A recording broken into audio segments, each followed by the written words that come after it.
একদিন এক ব্যক্তি রাস্তায় একটি কুকুর দেখে আর মুহূর্তের মধ্যেই তার প্রতি ভালোবাসা জন্মায়। সে কুকুরটিকে বাড়িতে নিয়ে আসে। কুকুরটি সবসময় তার মালিকের সাথেই থাকতো এবং ধীরে ধীরে বড় হতে থাকে। কিছুদিন পর মালিক বিয়ে করে। এখন কুকুরটি তার স্ত্রীর সঙ্গেও সময় কাটাতে শুরু করে। কয়েক বছর পর তাদের ঘরে একটি কন্যা সন্তানের জন্ম হয়। সবকিছু ঠিকঠাক চলছিল।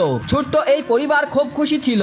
কিন্তু এক সকালে যখন মহিলা কুকুরটিকে নিয়ে জঙ্গলে হাঁটছিল, তখন হঠাৎ তার বুকে তীব্র ব্যথা শুরু হয় এবং তিনি অজ্ঞান হয়ে মাটিতে পড়ে যায়। কুকুরটি ভয় পেয়ে জোরে জোরে ঘেউ ঘেউ করতে থাকে। তার ডাক শুনে আশেপাশের মানুষজন ছুটে আসে এবং দ্রুত অ্যাম্বুলেন্স ডেকে মহিলাকে হসপিটালে নিয়ে যায়। হসপিটালে মহিলাকে ভর্তি করা হয়। কয়েক মাস পর অস্ত্রোপচারের পর তিনি বাড়ি ফিরে আসে। তার লম্বা চুল কেটে ছোট হয়ে গেছে আর দেখতে তিনি ভয়ঙ্কর লাগছিল।